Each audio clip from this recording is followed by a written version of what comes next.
नमस्कार दोस्तों, स्वागत है हमारे चैनल द एग्ज़ाम पोर्टल में। दोस्तों आज हम शुरू करने वाले हैं पृथ्वी की काल्पनिक गतियाँ। ठीक है, ये वाला और पृथ्वी की गति और काल्पनिक रेखाएं और समय का निर्धारण। ठीक है, देखिए इसमें क्या करना है।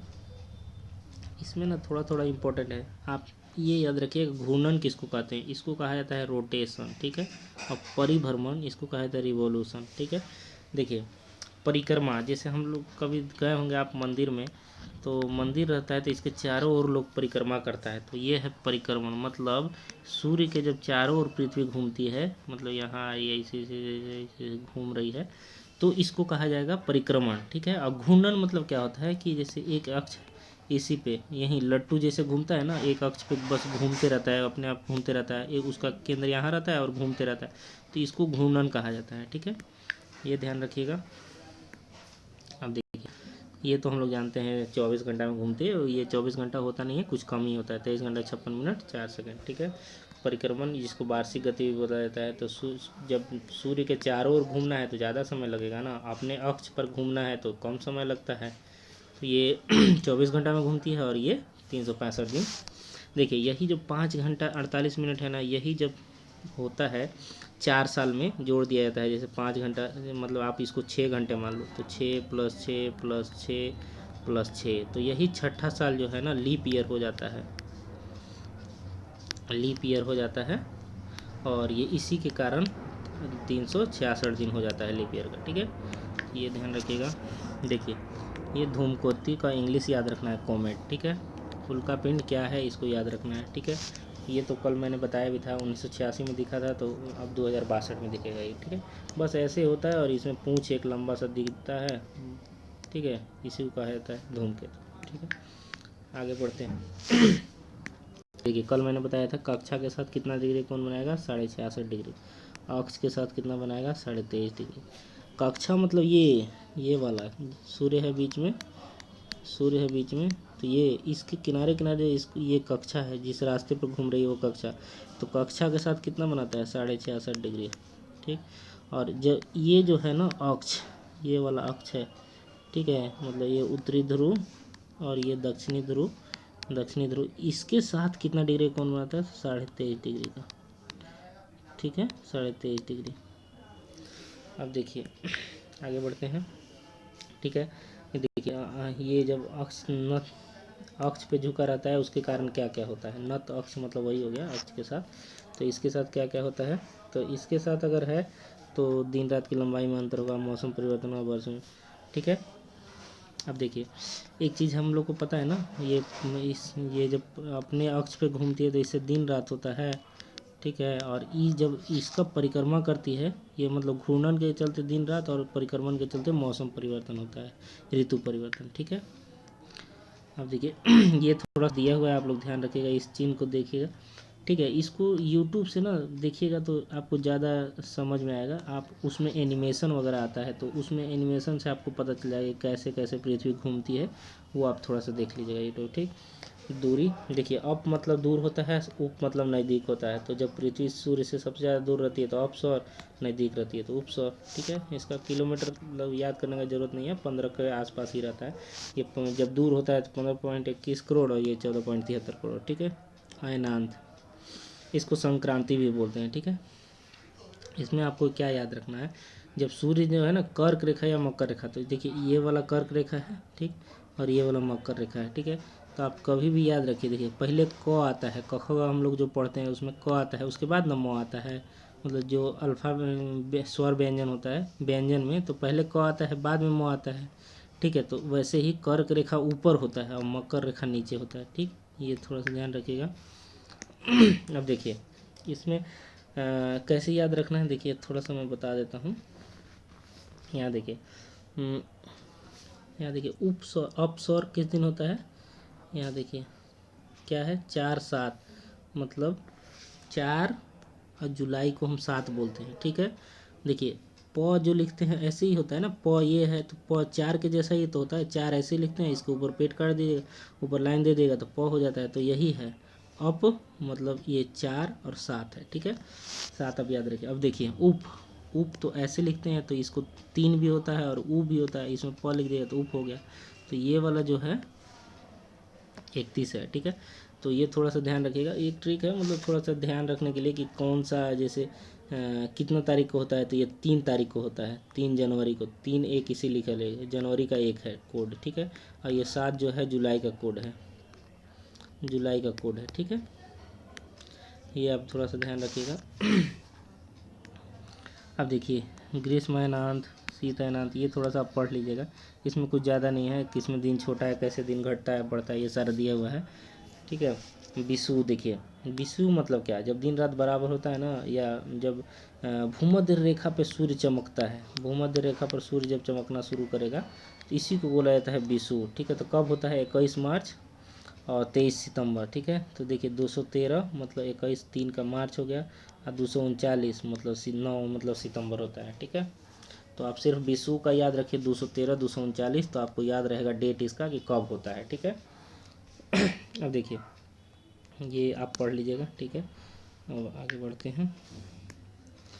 हाँ, ये वाला थोड़ा चंद्र ग्रहण और सूर्य ग्रहण ऐसे तो नॉर्मली लड़कों को याद रहता है, थोड़ा सा जिनको याद नहीं रहता है तो वो अपना ट्रिक बनाए। ये मून है, अर्थ है, सूर्य है, ठीक है, सन है, तो मून और सन के बीच में ये अर्थ आएगा तो चंद्र ग्रहण, और सन और अर्थ के बीच में मून आएगा तो सूर्य ग्रहण, ठीक है। देखिए एसएमई होता है, आप एक बैंक भी है एसएमई, तो ये उससे आप लोग याद कर सकते हैं, ठीक है। तो आप लोग ऐसे याद रखिएगा, चंद्र ग्रहण का मेष और सूर्य ग्रहण का एसएमई, ठीक है। आप लोग थोड़ा कुछ और भी ट्रिक बना सकते हैं, मतलब कैसे हो याद कर लेना है, ठीक है। अब देखिए क्या कि पूछता है क्वेश्चन, चंद्र ग्रहण में क्या होता है, कौन सी स्थिति में चंद्र ग्रहण होता है, तो उसमें कंफ्यूज नहीं करना है, ठीक है। देखिए दिन की अवधि कैसे घटता बढ़ता है ये यहाँ पे बताया गया है। सूर्य जैसे जैसे ऊपर नीचे होता है ना, तो उत्तरी गोलार्ध और दक्षिणी गोलार्ध में सूर्य दिन का जो लंबाई है, मतलब सूर्य का प्रकाश रहने का, वो घटता बढ़ता रहता है, ठीक है। तो यही थोड़ा सा देखना है। और देखिए एक चीज़ है, पृथ्वी ना अपने अक्ष पे ऐसे झुकी हुई है, ठीक है, ऐसे झुकी हुई है। तो यहाँ पे उत्तरी ध्रुव है, दक्षिणी ध्रुव, ये कैसे यहाँ पे शाम हो जाता है, मतलब हमेशा 6 महीना कैसे हो जाता है दिन, दिन और रात, ये ना आप यूट्यूब पे देखिएगा। मुझे भी पहले समझ में नहीं आता था, लेकिन यूट्यूब पे एक वीडियो है, उसका लिंक मैं दे दूंगा, वहाँ से आप देखिएगा तो आपको ये समझ में आ जाएगा कि आखिर कैसे यहाँ पे 6 महीना तक रात हो जाता है और 6 महीने तक दिन हो जाता है, ठीक है। उसका लिंक मैं शेयर कर दूंगा, आप लोग देख लीजिएगा वहाँ से, ठीक। सूर्य ग्रहण बता ही दिया, ठीक है। सूर्य ग्रहण में सूर्य और अर्थ के बीच में रहेगा, ठीक है। ये उसके बाद चंद्र ग्रहण, इसमें क्या होता है, मून और सन के बीच में अर्थ आ जाता है, ठीक है। अब देखिए ये थोड़ा सा ना ध्यान रखना है, होता क्या है कि जैसे यहाँ पृथ्वी है, ठीक है, अब यहाँ यहाँ मून आ गया, ठीक। तो क्या होता है कि मून का छाया पृथ्वी पर पड़ने लगता है, तो सूर्य दिखाई नहीं देता है, इसलिए उसको सूर्य मतलब कहा जाता है। पृथ्वी के लोग सूर्य को नहीं देख पाते हैं। ग्रहण मतलब छिप जाना, ग्रहण मतलब छिप जाना, ठीक है। तो मतलब यहाँ पृथ्वी से नहीं दिखाई देता है, तो इसलिए लोग कहता है कि सूर्य को ग्रहण लग गया, तो सूर्य दिखाई ही नहीं दे रहा है, तो इसलिए इसको सूर्य ग्रहण कहा जाता है, ठीक है। ये वाला पॉइंट मैंने सब अंडरलाइन किया है, उसको आप लोग देखिएगा, क्योंकि सूर्य ग्रहण किस दिन होता है। देखिए यहाँ पे एक चीज़ है, जैसे भी ये आपको एग्जांपल के दौरान यह स्थिति अमावस्या को होती है, किंतु प्रत्येक अमावस्या को नहीं होती है, वैसे ही चंद्र ग्रहण का भी याद रखना है, ठीक है। अब देखिए अक्षांश देशांतर, ठीक है, पहले अक्षांश का पढ़ लेते हैं, ठीक है। देखिए टोटल संख्या है 179, ठीक है।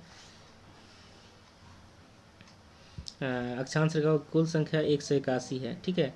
क्योंकि ना 181 इसलिए ये कह रहा है, क्या कि जो विषुवत रेखा है ना, इधर से भी गिनता है लोग, इधर से भी गिनता है, तो 2 बार गिना जाता है, इसलिए 181 हो जाता है। लेकिन अगर विषुवत वृत्त को घटा दिएगा तो 179 ही होगा, ठीक। तो ये आप लोग थोड़ा सा पढ़ लीजिएगा। पूर्व से पश्चिम की दिशा में खींचा जाता है, ये दिशा थोड़ा सा याद रखना है, ठीक है। और किसका लंबाई बढ़ता है बढ़ता है सब याद रखना है। देखिए अक्षांश रेखाओं के बीच की दूरी 111.13 किलोमीटर होती है, मतलब बीच की दूरी, ठीक है। लेकिन देशांतर का थोड़ा सा ज़्यादा होता है। देखिए मैं आपको बताता हूँ। अब भूमध्य रेखा सबसे बड़ी अक्षांश रेखा है, ठीक है। देखिए अब देखिए देशांतर रेखा टोटल कितना है, ये शायद टोटल मैंने नहीं लिखा है, लिखा होगा मैंने कहीं पे।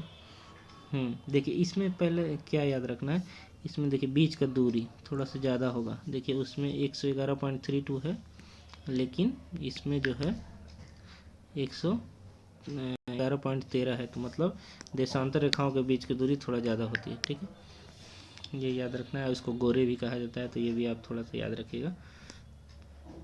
ठीक है, तो देशांतर पढ़ लीजिएगा और देशांतर का संख्या थोड़ा लिख लीजिएगा। मैंने यहाँ लिखा नहीं है, शायद दूसरे बुक में लिखा था, तो आप यहाँ पे भी थोड़ा सा उसको लिख लीजिएगा कि टोटल देशांतर कितना है। ठीक है, तो शायद कितना है अभी मुझे ध्यान नहीं आ रहा है, आप लोग एक बार कंफर्म कर लीजिएगा, ये होमवर्क ही समझिए आप। ठीक है, आगे बढ़े हैं। देखिए अब समय का निर्धारण कैसे होता है।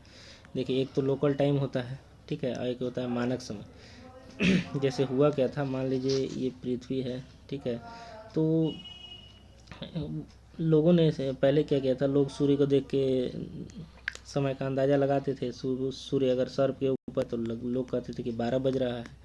अगर सूर्य उधर जैसे शाम की तरफ ढलने लगता था तो परछाई जो है लंबी होने लगती थी, तो लोग वैसे डंडा गाड़ के भी मतलब जैसे छाया कितना दूर जा रहा है उसके हिसाब से लोग अंदाज़ा लगाते थे। लेकिन इसमें होता क्या था कि जब कभी बादल होता था या रात को होता था तो ये मेथड काम नहीं करता था। ठीक है, तो इसलिए बाद में तो घड़ी का आविष्कार हो गया। तो घड़ी में भी जैसे आप देखिएगा कि इंडिया में जो टाइम होता है वो अलग होता है और अमेरिका में जो टाइम होता है वो अलग होता है। तो ये कैसे डिसाइड होता है। ठीक है, तो क्या होता है कि एक लाइन है ना, इसको कहा जाता है ग्रीनविच। ठीक है, ये खींच दिया गया, इसके आगे ना जैसे हमारा जो समय है ग्रीनविच से GMT से 5.3 प्लस है। ठीक है, मतलब 5 घंटा 30 मिनट आगे है हमारा समय। ठीक है, मतलब अगर जिस समय हमारे यहाँ 5:30 बज रहा होगा वहाँ पे रात के 12 बज रहा होगा। ठीक है, ग्रीनविच पे। तो ऐसे करके टाइम डिसाइड किया गया। ठीक है, अब देखिए मैं आपको एक बताता हूँ। यहाँ पे देखिए ये क्या किया गया, पूरा पृथ्वी है उसको ना ऐसे देशांतर रेखाओं में बांट दिया गया। ठीक है, और इसी में से एक देशांतर रेखा को जो 0 डिग्री वाला था उसको मान लिया गया कि ये जो है यही मेन लाइन है और इसी से हमारा समय काउंट किया जाएगा। ठीक है, तो ऐसे करके अब देखिए होता क्या है कि कोई भी देश, कोई भी जैसे इंडिया है, तो ये इंडिया में हम लोग जानते हैं कि 82.5 डिग्री ये हमारा जो समय मानक देशांतर है। ठीक है, मतलब क्या, देखिए इस किसी भी मानक देशांतर को डिसाइड इस तरीके से किया जाता है कि जो देश के बीचों बीच से गुजरती हो। ठीक है, जिससे मतलब दोनों तरफ की दूरी में समय में ज़्यादा अंतर ना हो, तो उस तरीके से। देखिए यहाँ एक एग्जाम्पल दिया हुआ है। देखिए जैसे ये वाला है लंदन वाला, तो यहाँ पे जब 12 बजता है तो हमारे इंडिया में ये 5 घंटा 20 मिनट, मतलब ये 5:30 के आसपास हो रहा होता है। ठीक है, और न्यूयॉर्क में कितना होता है माइनस, मतलब पीछे 12 बजे से पीछे टाइम चल रहा है। और यहाँ पर देखिए यहाँ प्लस है, मतलब हम देशांतर के आगे से जा रहे हैं तो इसमें जोड़ेंगे, और ये जब लंदन से पीछे जाएंगे देशांतर में तो यहाँ पे इसको हम मतलब घटा देते हैं। ठीक है, अब देखिए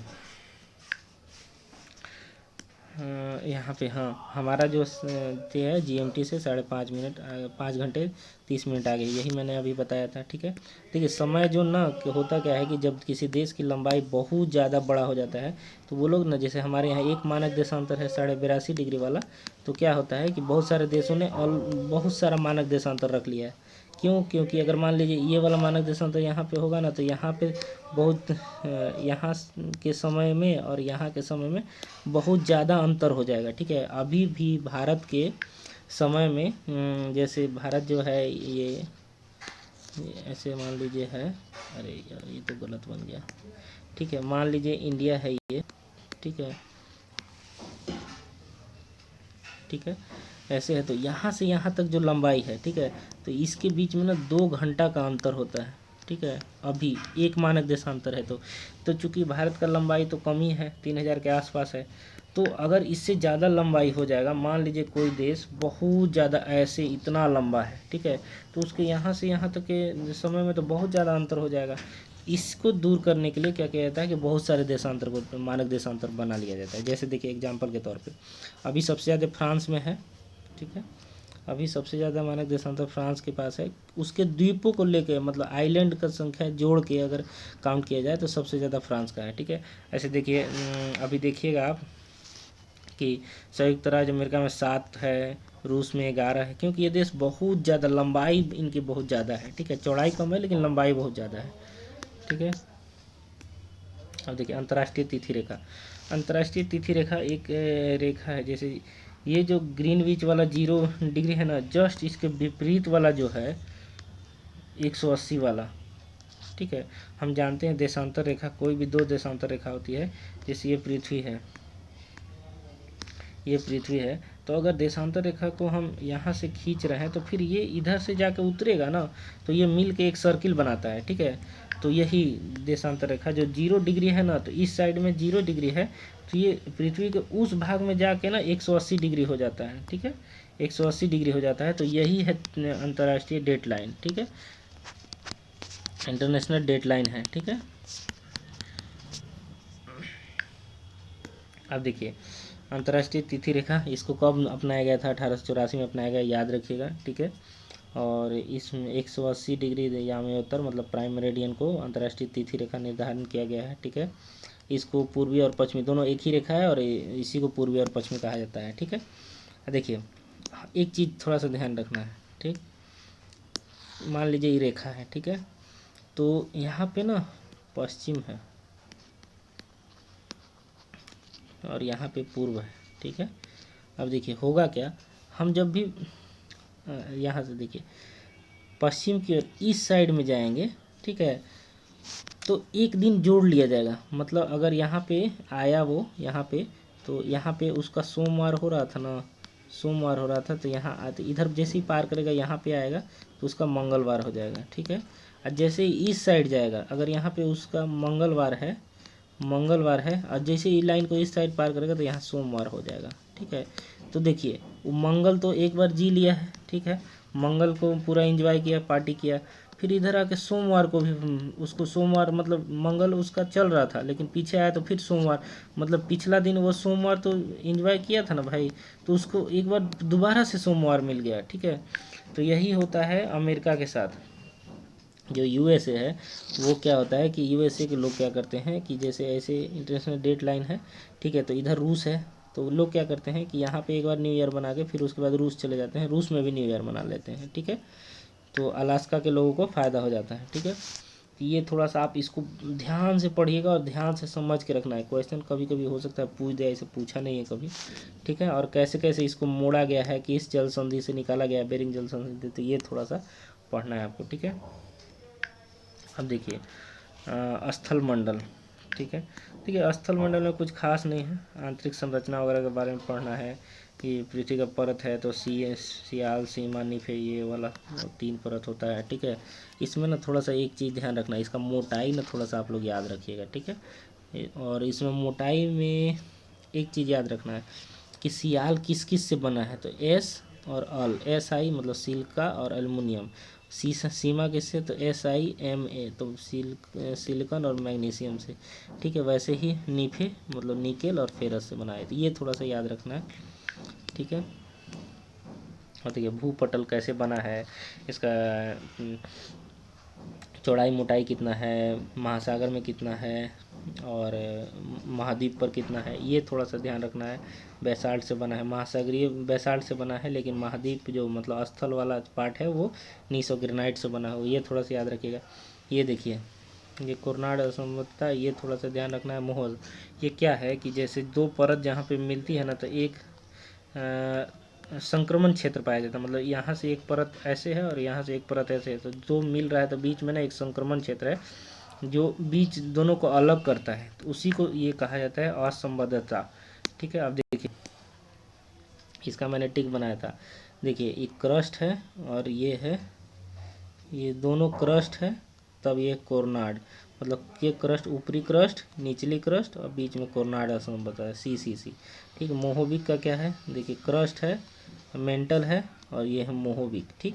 तो ये CMM याद रखिएगा, ऐसे आपको याद रखें। देखिए क्रस्ट का C, मेंटल का M और मोहोबिक का बीच में, मतलब असंबद्धता तो बीच में है ना, जैसे ये है, ये ऐसे है और बीच में असंबद्धता है, यही है मोहोबिक, तो ठीक है। तो ये हो गया क्रस्ट और ये हो गया मेंटल, ठीक है, ये मेंटल हो गया, ये क्रस्ट हो गया और बीच में मोहोबिक। तो ऐसे ही ये थोड़ा सा ध्यान रखना है, इसलिए एम को मैंने बीच में लिखा है ये वाला, ठीक है।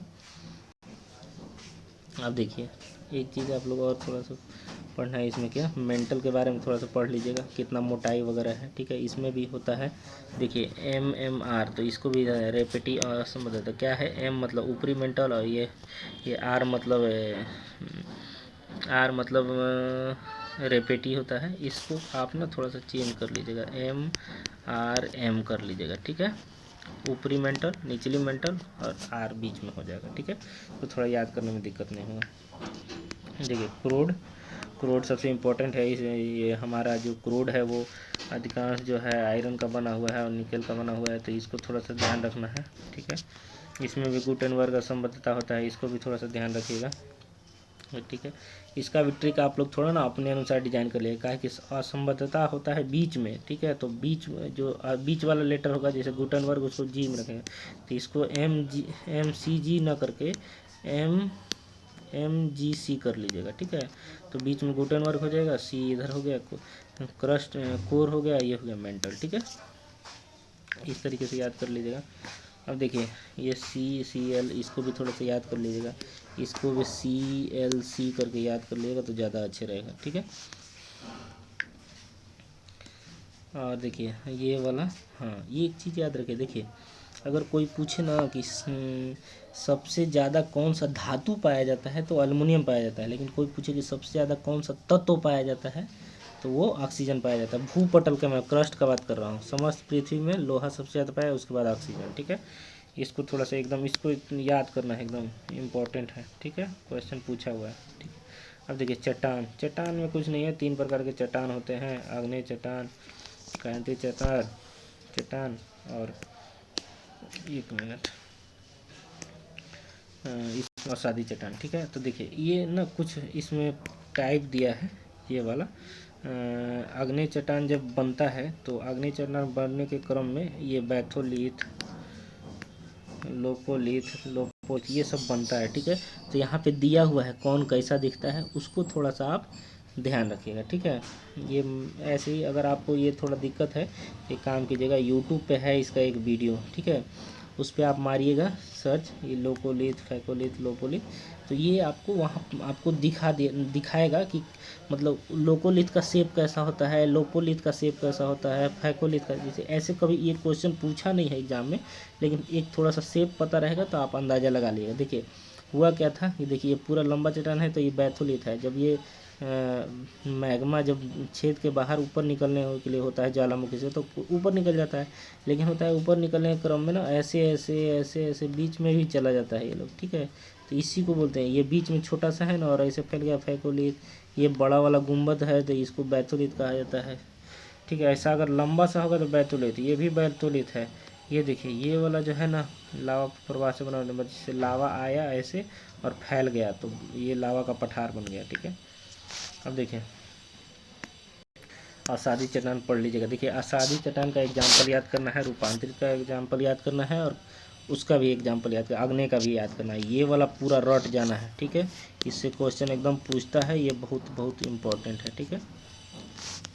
कौन सा चट्टान रूपांतरित में क्या बनेगा। मूल चट्टान ये है, ताप और दाब इस पर बढ़ाया जाएगा तो ये इसमें परिवर्तन हो जाएगा। काहे होता है कि मान लीजिए पृथ्वी के नीचे रहा तो बहुत ज़्यादा उस पर प्रेशर पड़ा और वहाँ बहुत ज़्यादा ताप है, तो ये इसमें परिवर्तित हो गया, बेसाल्ट शिस्ट में हो जाएगा, ग्रेनाइट नीस में चूना पत्थर संग बना, तो इसको थोड़ा सा याद करना है, ठीक। अब देखिए भूकंप ऐसा कुछ है नहीं, भूकंप में ज़्यादा कुछ उतना नहीं पढ़ना है। ये उद्गम केंद्र, ठीक है, इसका अंग्रेजी याद रखिएगा, भूकंप मूल, ठीक है। तो भूकंप मूल, अधिकेंद्र, एपीसेंटर, समकंपीय भूकंप, भूकंप मापी, ये सब थोड़ा सा याद रखना। देखिए अधिकेंद्र, एपीसेंटर यहाँ ऊपर में होता है पृथ्वी के तल पे, ठीक है। भूकंप मूल कहाँ होता है, यहाँ फोकस, ये यहाँ होता है उद्गम केंद्र, इसको भूकंप मूल को उद्गम केंद्र भी बोलते हैं, उद्गम केंद्र, ठीक है, उद्गम केंद्र भी बोलते हैं। आगे बढ़ते हैं, देखिए भूकंप विज्ञान, सिस्मोलॉजी कहा जाता है। भूकंप का कारण दिया हुआ है, क्यों क्यों भूकंप, तो मानव जनित भी हो सकता है, प्राकृतिक कारण भी हो सकता है, ज्वालामुखी वगैरह का हो सकता है, ठीक। भूकंपीय लहरें, ये थोड़ा सा ना आप लोग 3 गो चीज़ पढ़िएगा, ठीक है। इसमें क्या पढ़ना है मैं बता रहा हूँ। देखिए इसमें हम ना थोड़ा सा ये चीज़ पढ़ेंगे कि पी वेव कहाँ कहाँ सफ़र करती है, ठोस में चलेगी, द्रव में चलेगी, गैस में पड़ी। ये एस वेव कहाँ कहाँ चलेगी, तो सिर्फ तरल पदार्थ से नहीं गुजरती है, बाकी ठोस और गैस से जाएगी, ठीक है। तो ये थोड़ा सा ध्यान रखना है, ठीक है। धरातलीय वेव यही सबसे ज़्यादा खतरनाक होता है, ठीक है, सर्वाधिक दूरी भी तय करता है, ठीक है। अब देखिए थोड़ा सा भूकंप का तीव्रता, रिएक्टर पैमाना चलता है, इसलिए इसको याद रखेंगे कितना। जैसे मान लो कोई कहा कि 1 रिएक्टर पैमाना का भूकंप आया, ठीक। फिर कोई बोला 6 रिएक्टर का पैमाना, 2 रिएक्टर का भूकंप आया, ठीक। तो मतलब 1 का 10 गुना ये 2 है, ठीक है। मतलब 1 पॉइंट बढ़ता है तो 10 गुना हो जाता है, ठीक। तो ये थोड़ा सा आप लोग ध्यान रखिएगा। तो ये वाला रिएक्टर वाला इंपॉर्टेंट है, मरकेली नहीं चलता है, इसको नहीं याद करेंगे। भूकंप का वितरण ये थोड़ा सा पढ़िएगा, इसको मैप से पढ़ना है, ठीक है, मैप से पढ़ना है, ठीक, मैप से पढ़ना है। इसको मैप से आप लोग पढ़िएगा तो ज़्यादा अच्छा रहेगा। देखिए प्रशांत तटीय पेटी आप मैप में खोलिएगा फिजिकल वाला, तो उसमें दिखाता है भूकंप और ज्वालामुखी का कैसे कैसे विस्तार हुआ है, ठीक है। तो वो आपको उसमें मोटा मोटी अंदाज़ा लग जाएगा, और एक लाइन के रूप में मिलेगा ये लगातार, ठीक है। तो सबसे ज़्यादा भूकंप कहाँ आता है, इसी में, प्रशांत महासागर वाले में, ठीक है, 66%। उसके बाद मध्य महाद्वीपीय पेटी वही है। देखिए आल्प्स है, काकेशस मतलब यूरोप वाला, हिमालय हमारा एशिया वाला, तो इसमें 21%। उसके बाद मध्य अटलांटिक, इसमें बहुत कम भूकंप आता है, ठीक है। और ये जो है ना अटलांटिक महासागर उसके बीच से जाता है ये वाला, तो वहाँ आप मैप पे एक बार देखिएगा, ठीक है। ज्योग्राफी पढ़ना है तो कभी भी मैप जरूर रखना है, बिना मैप के आपको बहुत ज़्यादा दिक्कत होगा, ठीक है। अब देखिए सुनामी कुछ नहीं आता है, जब समुद्र में भूकंप आता है तो उससे क्या होता है कि लहरें, जो समुद्र का पानी है वो डिस्टर्ब हो जाता है, और वो एक लहर के रूप में बहुत आगे बढ़ने लगता है। तो समुद्र में जब लहर चलता है तो लंबा लंबा वेव होता है, लेकिन जब जैसे ही स्थल पे आ जाता है तो उसकी ऊंचाई बढ़ने लगे, लंबाई घट जाती है, ऊंचाई बढ़ने लगती है।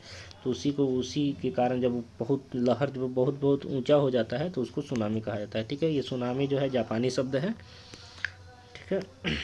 देखिए ये वाला थोड़ा सा याद रहे, गहरे सागर में सुनामी लहर की लंबाई सर्वाधिक होती है, परंतु सागर तट की ओर ऊंचाई बढ़ जाती है, ठीक है। ये थोड़ा सा ध्यान रहे। ये ज्वालामुखी का टाइप दिया गया है, इसको थोड़ा सा याद करना है, ठीक है।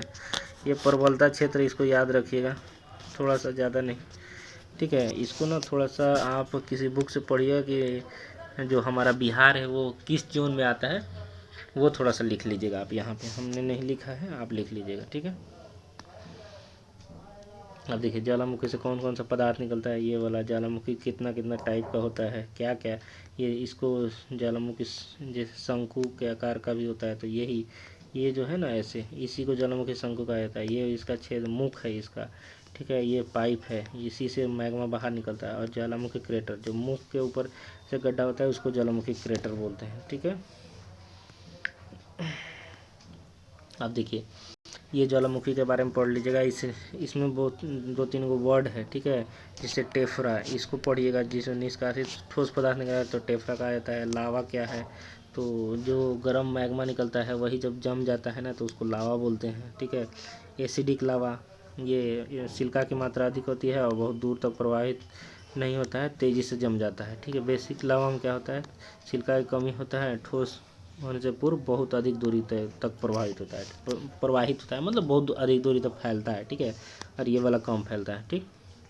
ज्वालामुखी के प्रकार, ये वाला सबसे इम्पोर्टेंट है इसका, ठीक है। देखिए क्यों, मैं बताता हूँ। क्वेश्चन जब भी पूछता है ना तो पूछता है सक्रिय ज्वालामुखी कौन है, सुषुप्त ज्वालामुखी कौन है, ठीक है। तो ये वाला थोड़ा सा मैं कल पढ़ाऊँगा इसको पूरा आगे यहाँ से डिटेल में, तो आप ये यहाँ वाला सक्रिय वाला पढ़ लेना, ठीक है, कि इसमें ये वाला ये वाला ये वाला ये वाला ये वाला। अब देखिए ये हवाई द्वीप अमेरिका में है, इक्वाडोर तो इक्वाडोर में है, इक्वाडोर माउंट अंटार्कटिका में, बैरन अंडमान में है, और ओजेल डलर चिली की सीमा पर है। तो ये थोड़ा सा आप लोग इसको मतलब ध्यान रखिएगा, ठीक। ये याद करना, आगे और भी चार्ट है इसमें, सुषुप्त का भी याद करना है, नृत्य वाले का भी याद रखना है, ठीक है। तो वो हम लोग कल पढ़ेंगे, ठीक है। चलिए दोस्तों मिलते हैं अगले वीडियो में, धन्यवाद, जय हिंद।